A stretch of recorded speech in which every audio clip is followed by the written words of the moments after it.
Pessoal, quanto tempo? Como é que vocês estão? Animados para a gente começar a estudar aí um pouco de conteúdos novos, né? Aproveitar essa quarentena para colocar os estudos em dias, hein? Então, galera, vamos começar aqui falando, né, do capítulo 2, né? Dentro do capítulo 2 a gente vai falar dos movimentos simultâneos, mas para isso a gente precisa definir algumas coisas, né? Só recapitulando um pouquinho. Lembra que no capítulo 1, o que a gente estudou? A gente estudou o movimento uniforme, ok? O movimento uniformemente variado. No movimento uniforme, lembra que a gente viu, né, que a velocidade ela é constante, ok? E a gente viu que pode descrever esse movimento através de uma função, que era S igual a S0 mais V vezes T. Todo mundo recorda disso? E aí a gente estudou a parte gráfica disso, né? Depois eu vou fazer um vídeo para vocês de revisão desse capítulo, tá? No movimento uniformemente variado, a gente viu que é a aceleração que é constante, né? E a aceleração é a variação da velocidade. Com essa aceleração sendo constante, a gente adquiriu três equações novas, né? Que era uma função da velocidade, v igual a v0 mais a vezes t. A da posição, S é igual a S0 mais V0 vezes T mais A sobre 2 vezes T ao quadrado. E uma que não dependia do tempo, porque se você reparar, essas aqui todas dependem do tempo, que é a Torricelli. V ao quadrado é igual a V0 ao quadrado mais 2 vezes A vezes delta S. Okay? Então a gente estudou esses tipos de coisa e finalizou esse capítulo aqui falando de movimento na vertical, né? Que a gente tinha a queda livre e a gente tinha um lançamento vertical. Eu vou dar a introdução ao capítulo 2, mas futuramente vou mandar um vídeo para vocês recapitulando esse capítulo 1 sobre essa parte de queda e lançamento, tá? Só para vocês ficarem sempre aí por dentro do assunto. Então, olha só. O que a gente vai falar nesse capítulo 2? A gente vai falar sobre grandezas físicas. Mas o que seria essas grandezas físicas? O que define uma grandeza física? Então, olha só. Para ser uma grandeza física, a gente fala que é tudo aquilo que pode ser medido. Então, é tudo que pode ser medido.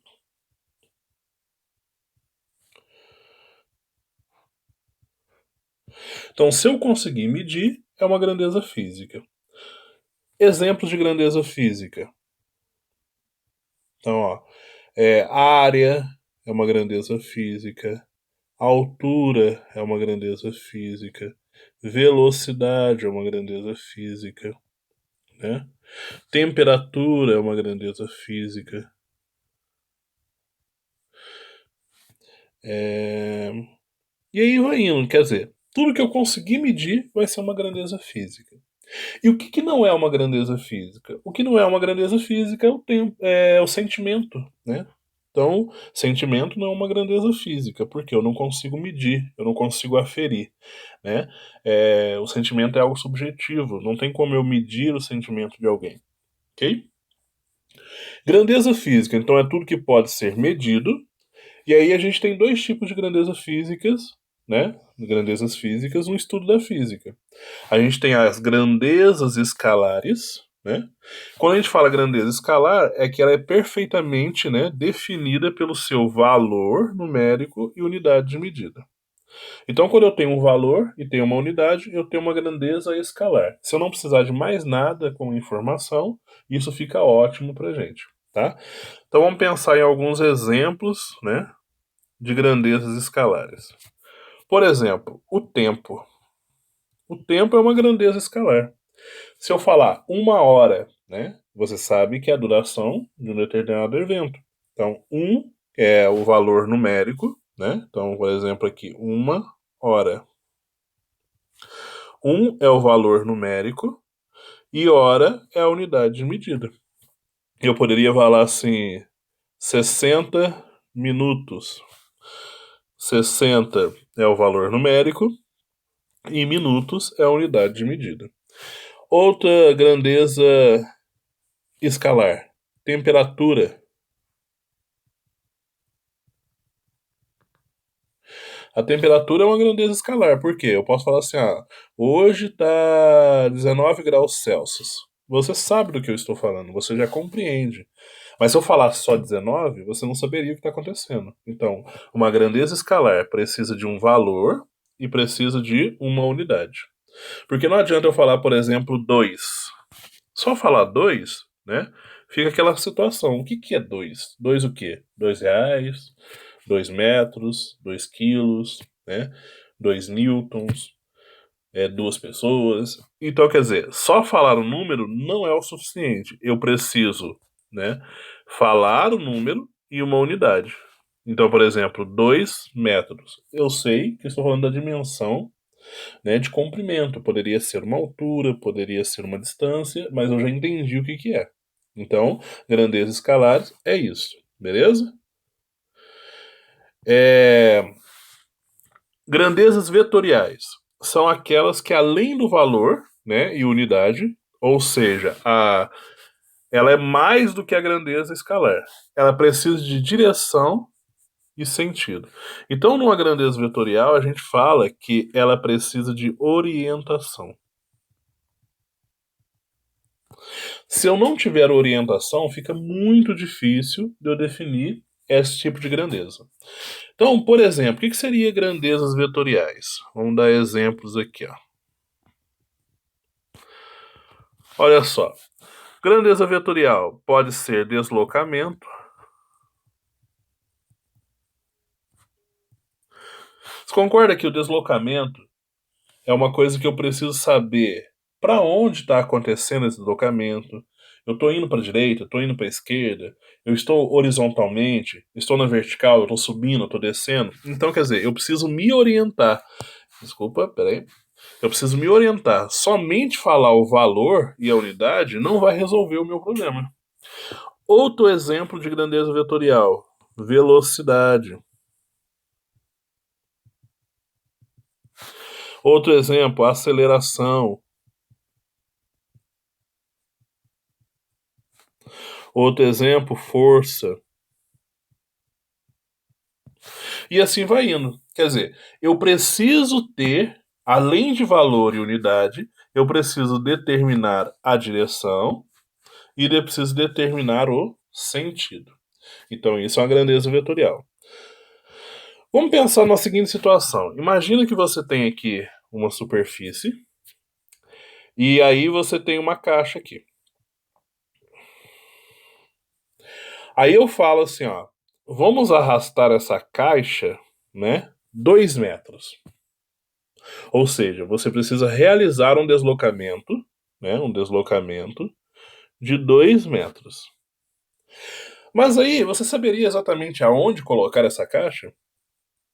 Por quê? Por que eu faço essa pergunta? Porque esse deslocamento poderia ser 2 metros para cima, ok? Poderia ser 2 metros para direita, poderia ser 2 metros para esquerda, ok? Ou talvez 2 metros para baixo, né? Se eu pudesse furar essa superfície. Então repara só, isso aqui é somente valor e unidade.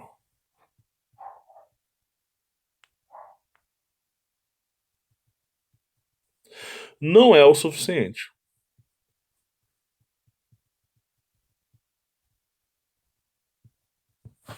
Ou seja, eu não consegui saber exatamente como deslocar essa minha caixa.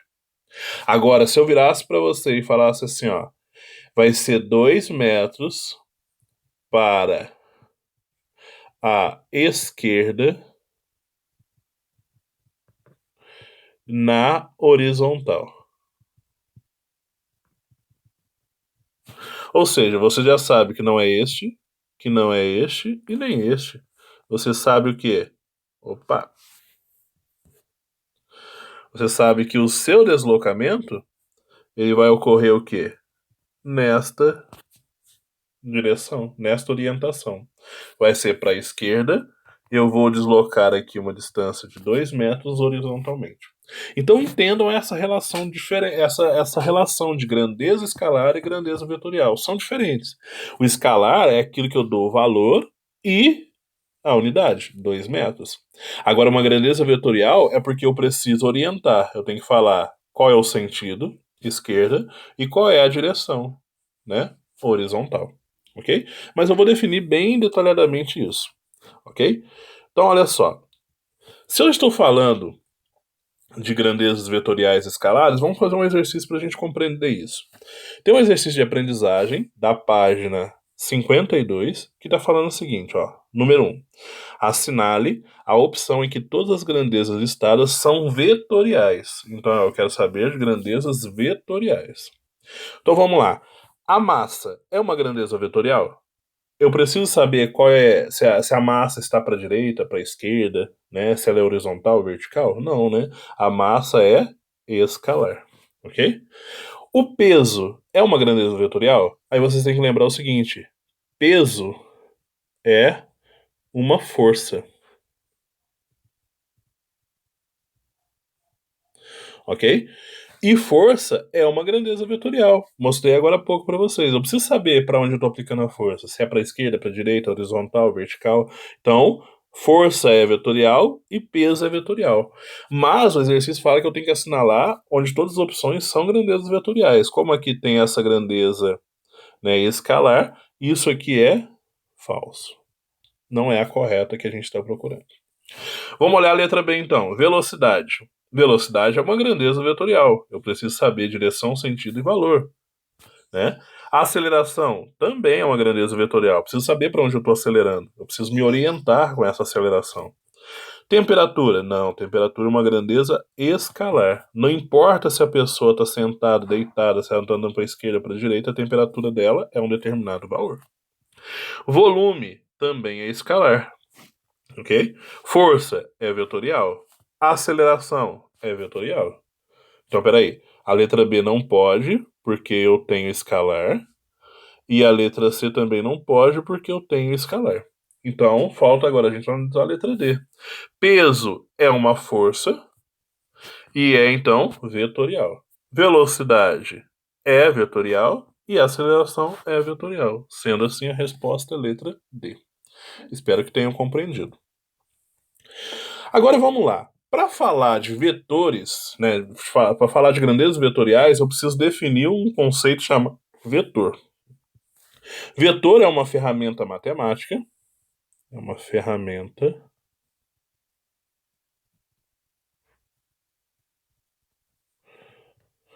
matemática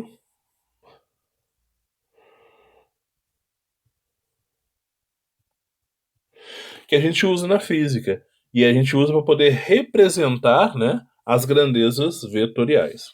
Quais são as características de um vetor, né? O vetor ele possui módulo, possui sentido e possui direção. Ou seja, ele tem orientação e valor. O módulo é o valor numérico, é a unidade de medida, ok? Então, eu vou dar um determinado valor e uma unidade de medida, eu tenho então um módulo. O módulo, então, representa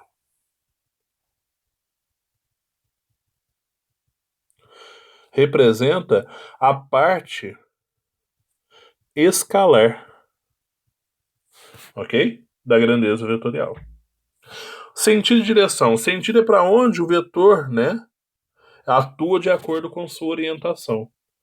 Então, se ele está atuando para a esquerda, para a direita, é igual a situação lá de empurrar a caixa. O sentido seria para a direita, para a esquerda, para cima, para baixo. A direção é a reta onde o vetor está localizado, sua orientação em relação ao referencial.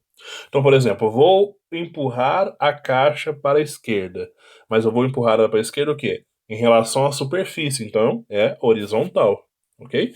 Então, sentido, eu estou falando de direita, esquerda. Agora, quando eu falo direção eu estou falando horizontal,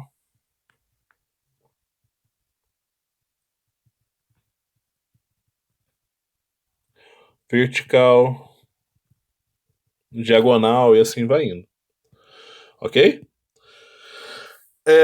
Como é que eu represento, então, um vetor? temos a representação vetorial. Ela pode ser gráfica, quer dizer, eu posso desenhar esse vetor, e ela pode ser algébrica, que é como eu coloco nas expressões. Ok?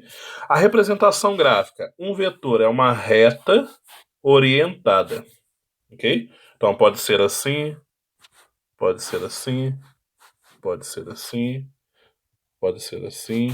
Então eu estou orientando. Eu tenho uma reta e eu tenho uma orientação, que é essa setinha na ponta aqui da reta aqui, ó. Então isso aqui é uma representação gráfica de vetor. Algébrica. Eu posso representar um vetor através de uma letra, que pode ser maiúscula ou minúscula. E aí, por exemplo, posso chamar isso aqui de vetor A, maiúsculo. Para saber que é um vetor, eu coloco aqui uma setinha em cima do A, sempre para a direita. Então, por exemplo, esse aqui eu vou chamar de vetor B. Mas não é porque a seta está apontando para a esquerda que aqui em cima, para representar o vetor, né, tem que ser para a direita. Esse aqui de vetor C, esse aqui de vetor D. Então, olha só. Isso aqui é a representação algébrica, ok? E isso aqui é a representação gráfica. Ok? Todo mundo está acompanhando? Então, a representação algébrica, representação gráfica. Representação algébrica, representação gráfica. Ok? Aí, olha só. Vou utilizar aqui agora desta parte aqui para representar, por exemplo, um vetor aqui. Vou chamar esse vetor de... vamos chamar esse vetor de vetor x. Ok? Vamos entender o que significa cada situação no vetor x. Olha só. Se eu pegar o tamanho deste vetor, a representação gráfica dele, pegar esse tamanho aqui, o tamanho do vetor representa um módulo. Ok? Show de bola. Se eu pegar aqui a seta, né, a ponta da seta aqui, para onde ela está apontando, isso aqui representa o sentido. Ok? E a forma como ele está desenhado, então, ó, repara só, que se eu colocasse o plano cartesiano aqui, ó, eixo x, esse vetor x está horizontal. Então, direção horizontal.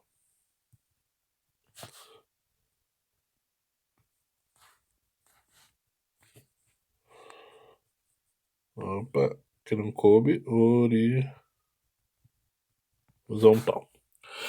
Então, olha só, recapitulando. O tamanho do vetor da representação gráfica representa um módulo. Aonde a seta está apontando representa o sentido. E a forma como ele está desenhado representa a direção. Ok? Eu poderia fazer outros exemplos. Por exemplo, vamos fazer outra situação aqui. Ó. Eu tenho um vetor y aqui. Ok? E aí, ó, eu vou colocar uma orientação, vou colocar um referencial. Lembra que na física sempre depende de um referencial. O referencial é o plano cartesiano, o eixo x aqui. Em relação ao eixo x, repare que este vetor y faz um ângulo θ aqui. Então, quer dizer, eu posso dizer que a direção dele, direção de y, é um ângulo θ em relação a x. Okay? Então, a direção é sempre a forma como ele está orientado em relação a um referencial. Sua orientação em relação a um referencial. Mas com o tempo a gente vai praticando muito isso aí, tá? Não precisem ficar apavorados nem nada do tipo. Se entendeu, ótimo. Se não entendeu, a gente vai recapitulando isso. O vetor a gente pode realizar operações, a gente pode somar, a gente pode subtrair e assim por diante. Eu vou explicar para vocês, né, a regra de soma. Né? Na próxima aula eu explico a regra de subtração, tá bom? O vetor é uma ferramenta matemática, por isso eu posso somar ou posso subtrair. E a gente tem duas regras para fazer a soma de vetores. A gente tem a regra do paralelogramo, ok? Que eu vou mostrar agora, e depois tem a regra do polígono. A regra do paralelogramo ela funciona de maneira bem simples. Vamos acompanhar aqui, ó. Vou colocar aqui minha canetinha azul. Fala assim, ó. Devemos unir as extremidades iniciais dos dois vetores em um único ponto e traçar um paralelogramo que tenha esses vetores como lado. Ok? Então, beleza. O que significa isso? Vamos pensar da seguinte maneira, ó. Vamos imaginar que eu tenha dois vetores. Eu tenho um vetor aqui que eu vou chamar de A. Ó, esse vetor A, ele é vertical para cima, ok? Vertical para cima. E vou ter outro vetor aqui que eu vou chamar de vetor B. Que eu vou falar que esse vetor B é um vetor para a direita horizontal, ok? Só para a gente ir acostumando com os termos. Então, ó, vetor A vertical para cima, porque a seta está apontando para cima. Vetor B horizontal para a direita, porque ele está desenhado horizontalmente e está apontando para a direita. Ok? Aí eu vou fazer a soma do vetor A com B. O que significa isso? Soma eu vou chamar de vetor resultante, tá? Então, ó, R representa o resultado da soma. Então, o vetor R, né? Então, ó, eu tenho R como sendo a letra, e isso é um vetor porque eu tenho essa setinha. Então, eu leio o vetor R. Todo mundo acompanhou? Então, vetor R. Então, olha só. Esse aqui eu tenho um vetor R. Esse vetor R é a soma do vetor A mais o vetor B. Ok? E aí a regra do paralelogramo fala pra gente o seguinte. Você vai unir as extremidades iniciais dos dois vetores. O início é essa parte aqui sem a seta, ó. Então eu vou unir elas. Para fazer isso, gente, vocês não podem mudar o tamanho do vetor, não podem mudar a sua orientação nem o seu sentido. Tem que desenhar do jeito que eles são. Então vamos desenhar aqui, ó, vetor A, ok? E aí no início de A, aqui bem na extremidade, vou desenhar também o vetor B. Tá aqui o vetor B. Eu vou formar um paralelogramo. Quer dizer o quê? Eu vou formar aqui uma figura fechada. Desse jeito assim, ó. Aqui na ponta de A, eu vou traçar uma reta paralela a B. Ok? E na ponta de B, eu vou traçar uma reta paralela a A. Então aqui, ó, forma-se um paralelogramo. Tá bom? Então formou aqui um paralelogramo. Como é que eu determino o vetor resultante? Vou desenhar ele em vermelho. Na origem dos dois vetores aqui, ó, eu vou iniciar o meu vetor resultante. E ele vai até onde essas retas aqui se cruzaram. Se tiver a interseção entre elas aqui, ó. Então, este aqui representa o meu vetor resultante da soma de A com B. Esta é a regra do paralelogramo. Teve dificuldade? Volta um pouquinho o vídeo, veja de novo, né? Mas futuramente a gente vai fazer exercícios, vai ficar bem mais compreensível, tá? Volta aqui o vídeo, veja de novo a regra. Então, olha só, desenhe os dois vetores A e B, né, fazendo com que os seus inícios, suas origens sejam coincidindo no mesmo lugar. Traça uma reta paralela a B e outra paralela a, né, aonde interceder vai formar o vetor resultante, ok? Vamos passar para a outra. A outra é a regra do polígono. Olha só. A regra do polígono diz assim, ó. Desenhe o primeiro vetor em qualquer posição, respeitando o seu módulo, que é o tamanho, a sua direção e o seu sentido. Em seguida, desenhe o segundo vetor de forma que sua extremidade inicial coincida com a extremidade final do primeiro vetor. O vetor que liga a extremidade inicial do primeiro vetor a extremidade final do último vetor é o vetor resultante da soma. Aqui eu vou ter uma situação um pouco diferente, pessoal. Ó, vamos pegar aqui de novo os vetores A, né, vertical para cima, e o vetor B, horizontal para a direita. Ok? Esta regra diz o seguinte, ó, eu vou desenhar o vetor A do jeito que ele tá, bonitinho. Aí ele fala, ó, desenhe o primeiro vetor em qualquer posição, respeitando o seu módulo, tamanho, né, a sua direção e o seu sentido. Desenhei o A aqui respeitando isso. Em seguida, desenhe o segundo vetor de forma que a sua extremidade inicial coincida com a extremidade final do primeiro. Aqui é a extremidade final do primeiro. Então, eu vou colocar o segundo, que é o B. Tá aqui, respeitando suas características. O vetor que liga a extremidade inicial do primeiro vetor, então, ó, extremidade inicial do primeiro vetor, então vai ligar ele. Então, aqui é o primeiro vetor, a extremidade final do segundo vetor, que é aqui. Quando eu ligo essas duas coisas, eu tenho o vetor resultante. Ok? Então, o vetor resultante aqui, ó, o R, que é o resultado da soma de A com B, está feito. Ok?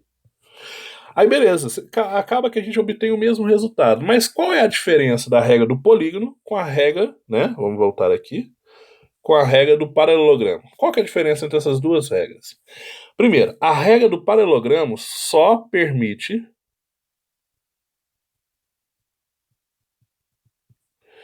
a soma de dois vetores de cada vez.